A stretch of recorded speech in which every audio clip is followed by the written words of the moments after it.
Como discutimos en el primer capítulo, la división del trabajo es la manera en que algunos humanos realizan algunos tipos de trabajo útil mientras que otras personas realizan otros.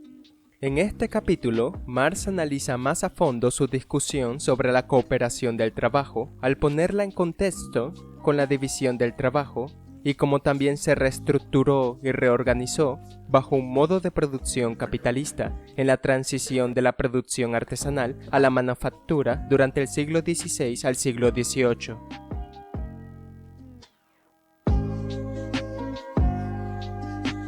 Pero cualquiera que haya sido su particular punto de partida, su forma final es invariablemente la misma, un mecanismo productivo cuyas partes son seres humanos.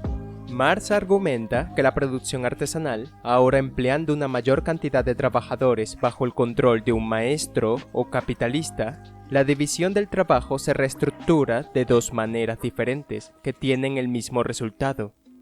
La primera es que la producción artesanal utilizó originalmente muchos productores independientes. En la fabricación de un carruaje, por ejemplo, las ruedas serían producidas por algunos artesanos independientes que fabricaban ruedas para una variedad de artesanías. Los asientos se hicieron en otro lugar, pero fabricados para una variedad de productos tapizados. Los arneses por algunos otros trabajadores del cuero que harían cuero para una variedad de oficios. Y serían pintados por un grupo diferente de artesanos que pintarían una variedad de cosas.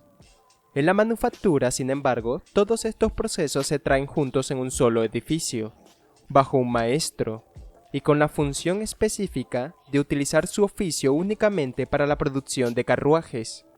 Con el tiempo y la repetición, cada artesano, ahora sin práctica, pierde su capacidad para realizar su oficio como un todo, y en cambio se reduce a una tarea específica en el proceso de fabricación del carruaje. La segunda manera es la inversa de la anterior. Un capitalista reuniría una gran cantidad de trabajadores que realizan el mismo tipo de trabajo, cada uno de ellos haciendo la mercancía completa. Sin embargo, con la necesidad ocasional de una mayor cantidad de productos en un momento determinado, por ejemplo, el trabajo se redistribuye temporalmente entre los trabajadores. Cada individuo participa en una sola parte del proceso de producción para acelerarlo. Sin embargo, con el tiempo, la repetición y el aumento de las cantidades de producción, esta redistribución del trabajo eventualmente se convierte en un elemento permanente. De cualquier manera, ambos métodos reducen al trabajador a un proceso específico dentro de la producción como un todo. Marx señala que este crecimiento desde la artesanía a la manufactura es doble en su naturaleza. Une muchas artesanías diferentes en un proceso de producción, pero al mismo tiempo las separa en roles específicos de producción artesanal, en funciones individuales.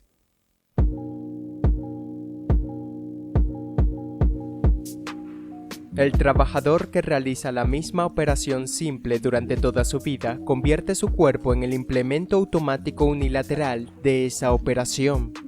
Consecuentemente, él tarda menos tiempo en hacerlo que el artesano que realiza toda una serie de operaciones en sucesión.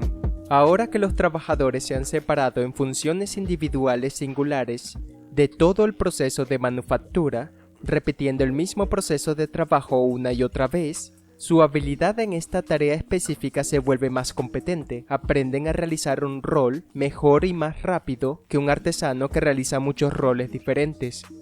Esta velocidad aumenta la productividad del proceso de trabajo al igual que la repetición de la tarea, asegurando que haya menos tiempo entre cada pieza de trabajo.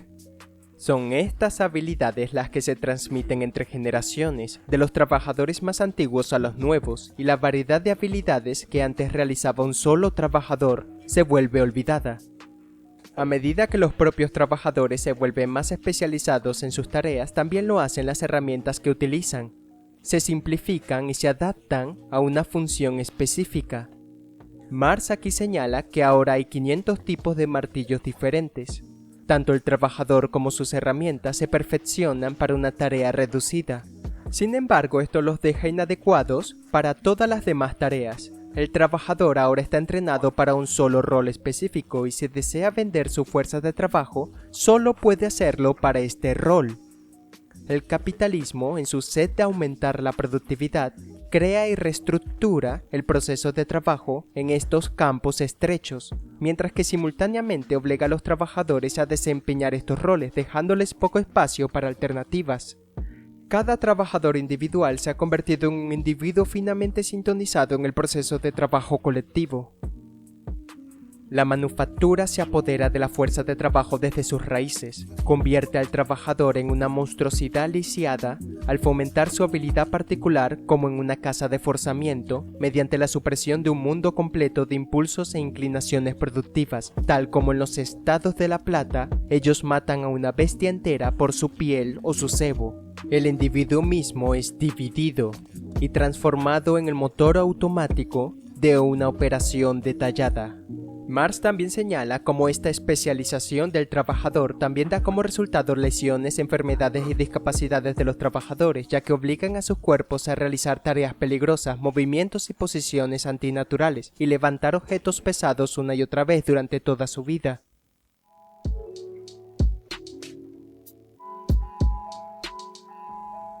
El grupo aislado de trabajadores a los que se les asigna cualquier función detallada particular está hecho por elementos homogéneos y es una de las partes constitutivas del mecanismo total. En muchas manufacturas, sin embargo, el grupo mismo es un cuerpo organizado de trabajo, siendo el mecanismo total una repetición o multiplicación de estos organismos elementales. En esta sección, Marx divide los procesos de manufactura en dos categorías.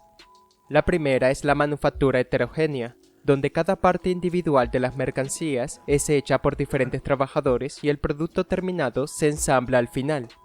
Él también señala que no existe una necesidad real de que todos estos procesos de trabajo individuales funcionen en realidad en el mismo taller o bajo el mismo capitalista, o como vemos a menudo hoy en día, incluso en el mismo país.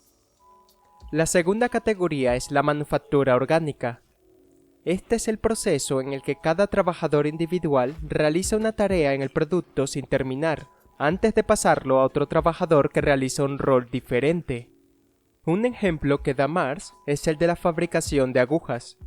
Un trabajador trabaja con el metal en bruto y lo corta en tamaño, quien luego se lo pasa a otro trabajador que le da forma, luego a otro trabajador que lo pule y la afila, etcétera, etcétera. Esto se vuelve significativo porque ciertas partes del proceso pueden tomar más o menos tiempo que otras. Algunas requieren más habilidades que otras, por lo que se necesitarían más trabajadores para realizar funciones específicas y menos para otras. También algunas habilidades requieren más capacitación o son más difíciles de realizar, lo que se refleja en una jerarquía en los salarios recibidos. Marx también señala que las manufacturas también brindan muchos trabajos especializados que pueden ser realizados por cualquier persona sin o con muy poca capacitación, produciendo aquí una clase de trabajadores completamente no calificados. A medida que el entrenamiento o educación para estos roles se simplifica, porque los roles se enfocan en una sola tarea, entonces el valor de la reproducción de la fuerza de trabajo de los trabajadores disminuye dramáticamente, especialmente de la clase de trabajadores no calificados. Un punto importante a tener en cuenta aquí es que todos estos trabajadores ahora dependen de los otros trabajadores para realizar sus propias tareas. Si un trabajador es lento, se refleja en el trabajador que está después de él, que está esperando para poder realizar su rol. Esta dependencia de los otros trabajadores no solo impulsa al trabajador individual a realizar su trabajo rápidamente y eficientemente, sino que a su vez impulsa el tiempo de todo el proceso de trabajo a ser tiempo de trabajo socialmente necesario. Aquí podemos ver una manera como lo que es socialmente necesario es regulado por la producción misma.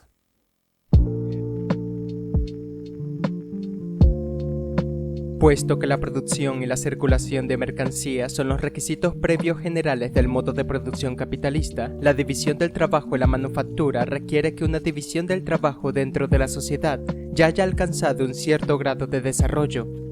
Inversamente, la división del trabajo y la manufactura reacciona sobre esa sociedad, desarrollándola y multiplicándola aún más.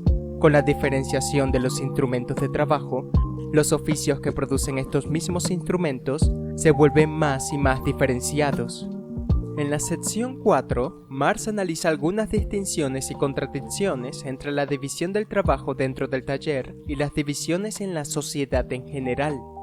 Esencialmente, el argumento de Marx aquí es que la sociedad es una estructura que ha crecido y se ha construido alrededor del comercio y el intercambio de bienes, por parte de productores independientes de mercancías, que no reconocen ninguna autoridad, solo la de las leyes de la competencia entre ellos mismos. El comercio no está planificado. El derecho divino del liberalismo de un libre mercado que se regula a sí mismo, después del intercambio, no antes. Dentro del proceso de producción, sin embargo, el capitalismo y su división del trabajo niegan al trabajador poder ser un productor independiente. Ellos deben trabajar para el capital. Los propios capitalistas, por lo tanto, en su completo control sobre la propiedad de las mercancías, se convierten en los únicos que pueden interactuar con este mercado de intercambio y la sociedad misma. Entonces la sociedad se estructura solo en torno a los deseos de la clase capitalista. Marx también señala que tan hipócrita es la clase capitalista cuando afirman que la idea de que la sociedad pueda ser planificada y regulada es de alguna manera una blasfemia o un ataque a alguna libertad de derechos, y sin embargo ellos organizan sus talleres y fuerza laboral de la misma manera. Lo que pierden los trabajadores detallados es concentrado en el capital que los emplea. Es un resultado de la división del trabajo en las manufacturas que el trabajador es traído cara a cara con las potencias intelectuales del proceso material de producción, como la propiedad de otro y como un poder gobernante.